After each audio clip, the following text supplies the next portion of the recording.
Welcome to The Explainer. I am absolutely thrilled you're here today because we have a seriously fascinating mission ahead of us. We are going to pop open the hood and look right at the engine of a highly effective storytelling framework. Basically, we're dissecting a master template, a structured framework used by top-tier financial journalists to explain massive, incredibly complex macroeconomic shifts. We'll be looking through the lens of a single, highly potent source document designed to help writers create high-quality, data-driven video scripts.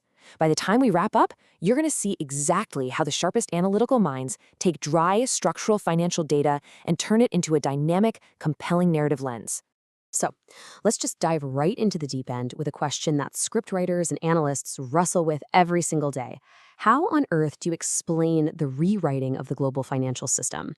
I mean, it is a massive challenge, right? You have to take these deeply structural, let's face it, pretty dry financial mechanics and somehow make them profoundly captivating. And you have to do it without ever resorting to cheap hype or sensationalism.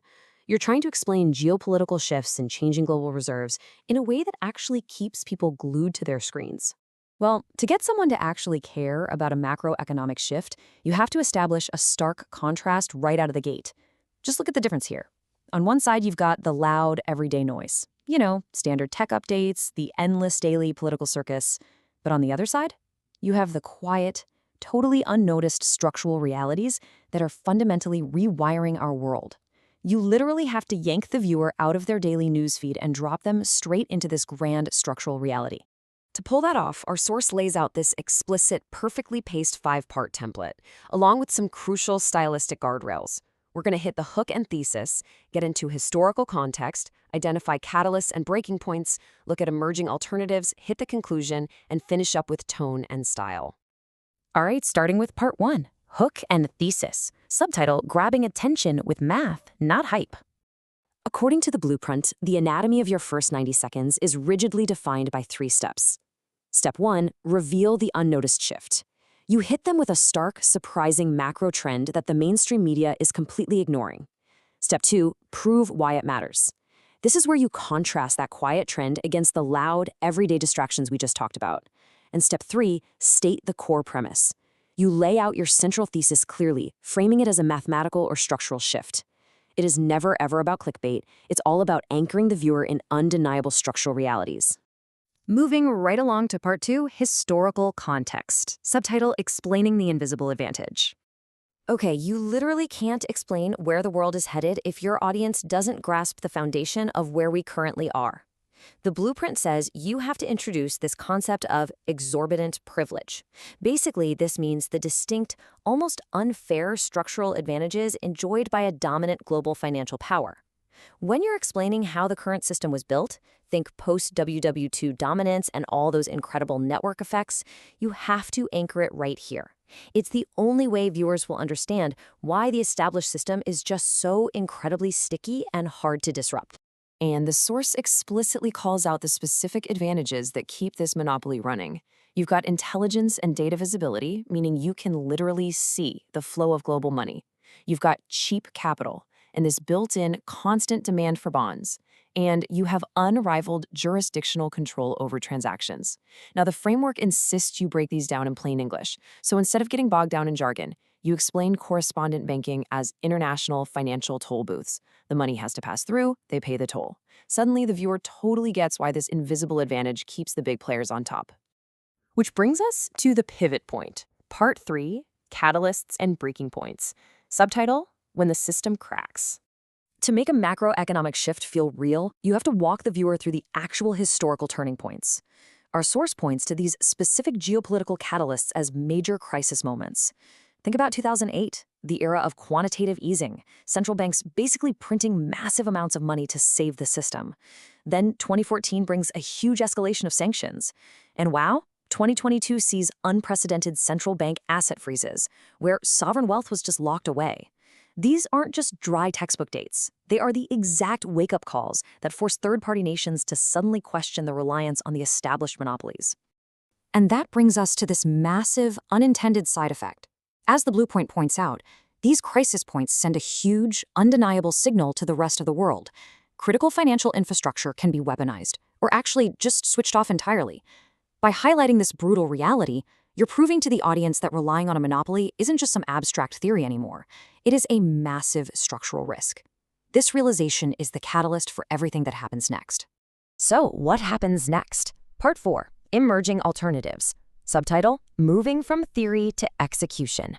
This is where the script stops explaining the problem and starts showcasing the actual, physical, new infrastructure being built.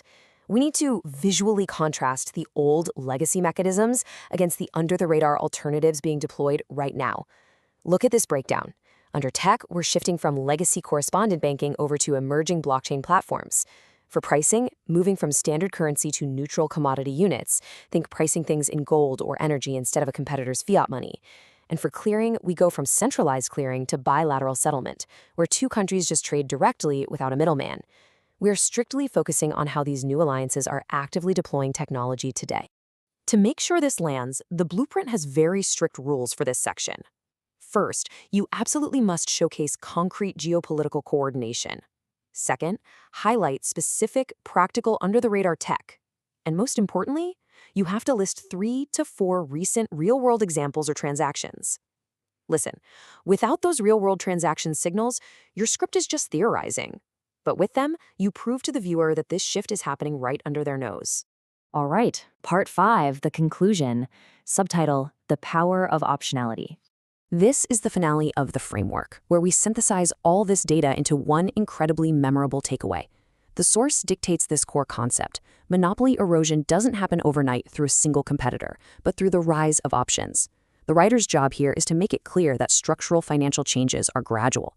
It's not about one currency magically killing another on a random Tuesday. No, it's built entirely on the creation of new alternatives that just slowly chip away at the necessity of the legacy system. It gives the whole topic this beautifully sophisticated, grounded closure. Finally, let's talk about Part 6, Tone and Style. Subtitle, How to Deliver the Message.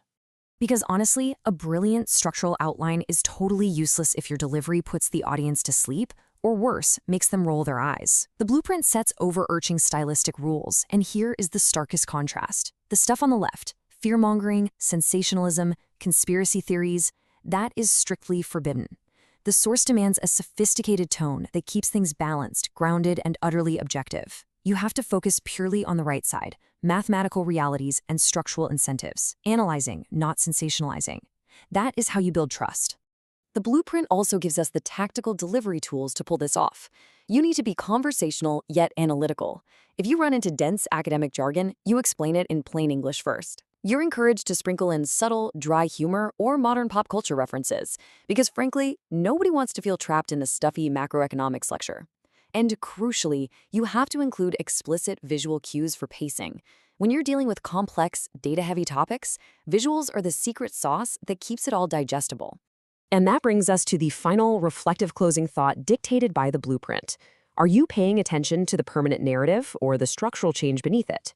This framework proves without a doubt that the most fascinating stories in the world aren't the loud, flashy ones on the front page. They're the quiet, structural financial changes rewiring the background while everyone else is distracted. I really hope this breakdown has given you a powerful new lens for spotting those shifts out in the wild. Thank you so much for joining me on this deep dive into macroeconomic storytelling, and I will catch you on the next explainer.